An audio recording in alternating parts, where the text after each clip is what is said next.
call upon now, representing the Peacekeepers in Oshawa area here, Allan Williams. Allan?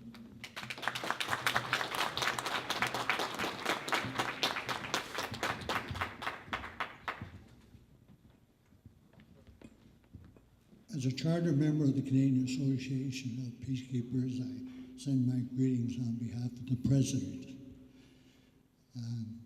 As for the Peacekeeping Day, it's very special to us because remember those peacekeepers that were killed in 1974 when their Buffalo aircraft was shot down. 9 of them died that day and on our way into Syria. 6 months later, 2 more were killed in Egypt by an Egyptian tank. But I won't go into a lot of details. Unfortunately, I left my glasses on the table, so I'm not going to read a speech. I'll just say I went a lot of places in my peacekeeping career. Cyprus, Egypt was the traditional peacekeeping, but I was a young fella.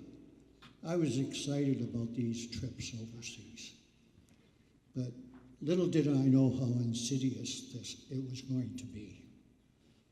First thing the Sergeant Major told me when I got to Egypt, he says, "Listen, son, you see them things over there?" I said, "Yeah, those are camels." I said, "I know that." He said, "Whatever you do, don't let them bite you."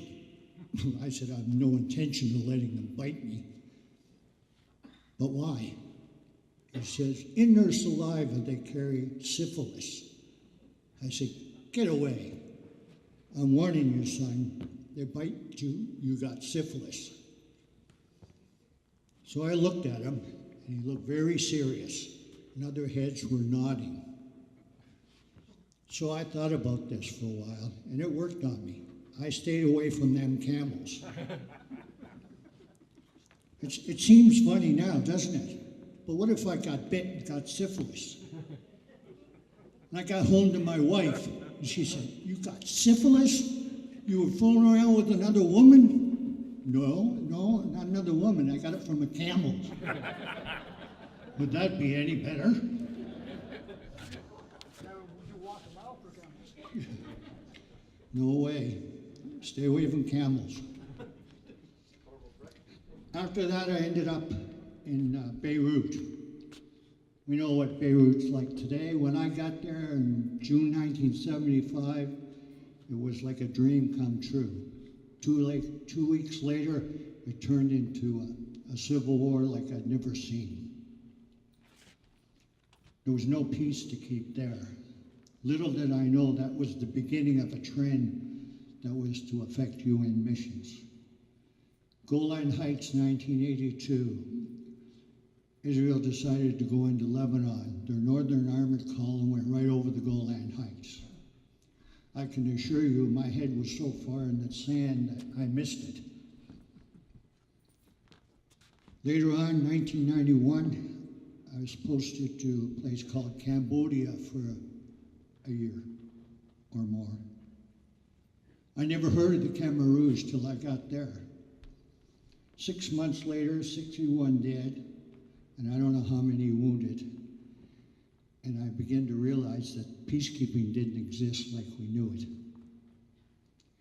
It was a tough time, but we got through it. 13 months later, I come home in a wheelchair after my helicopter was shot down. And I began to realize traditional peacekeeping didn't really work. They call it peacemaking, peace enforcement, but whatever it wasn't peacekeeping. We lost a lot of guys in Cambodia, not just Canadians, a lot of guys, because after there, the guys on the platoon I commanded, I was the only Canadian.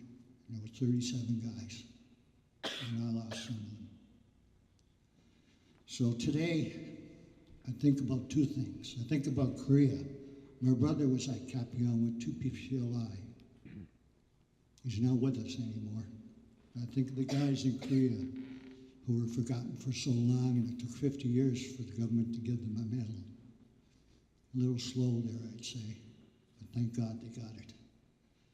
I thank everybody for coming up today, and no speech, but I'm proud to stand up here and see all the vets today.